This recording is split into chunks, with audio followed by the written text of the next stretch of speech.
29 நாடாளுமன்ற தேர்தல். நாடாளுமன்ற தேர்தலில் காங்கிரஸ் கட்சி வலுப்படுத்துவதற்கு விஜய் 40 சீட்டை காங்கிரஸுக்கு கொடுப்பதற்கு முயற்சி பண்ணுவார். இதை முழுமையாக அமித்ஷா ரசிக்க மாட்டார். ஏன்னா அமித்ஷா தான் 29 பிரதமர் வேட்பாளர். இந்த 2 வருஷத்துக்குள்ள இந்த ஆட்சி கவிழ்க்கப்படும்னு செய்தி டெல்லியில் ஓடுது. அரவிந்த் கெஜ்ரிவால் என்ன ஆனார்? இப்போ தமிழ்நாட்டின் அரவிந்த் கெஜ்ரிவால் விஜய் திமுக மீது நடவடிக்கை எடுக்கல. திமுக ஊழல் லஞ்சம் யாரும் கைது செய்யப்படலை. அதை எதிர்பார்த்தா ஓட்டு போட்டான். திமுகவோட போய் சமரசம் பண்ணிட்டு இருக்காரு. அப்படி எப்படி ஓட்டு போடுவான்? எப்படி நீங்க திமுக சமரசம் சொல்றீங்க? நடவடிக்கை ஒண்ணுமே இல்லையே. ஊழல் பண்ண அதிகாரிகள் மீதோ அமைச்சர்கள் மீதோ ஒரு நடவடிக்கை இல்லையே. கே நேர்மல் லஞ்ச ஒழிப்புத்துறை எஃப்ஐஆர் போட்டிருக்காங்க. சரி, முதல் கட்டம் அப்படித்தான் சார் பண்ண முடியும். இல்லை, முதல் கட்டம்னா 5 வருஷம் 5ஆம் கட்டம் வருமா? 32 அமைச்சர் மீது ஊழல்.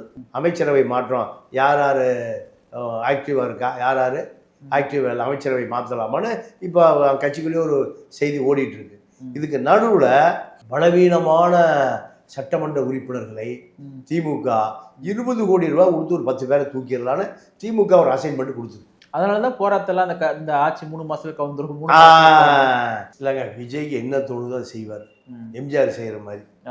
எம்ஜிஆர் முகாமி கோயிலுக்கு போய் தங்கவாள் கொடுத்தாரு, இவர் வெள்ளிவாள் கொடுத்துருக்காரு. எம்ஜிஆர் தங்கவாள் கொடுத்தாரு. அப்போ எம்ஜிஆர் விஜய் இவர்களை பொறுத்த வரைக்கும் இந்த திமுகவை போல உள்ளொன்று வைத்து புறமொன்று பேசுகிற அரசியல் இல்லை.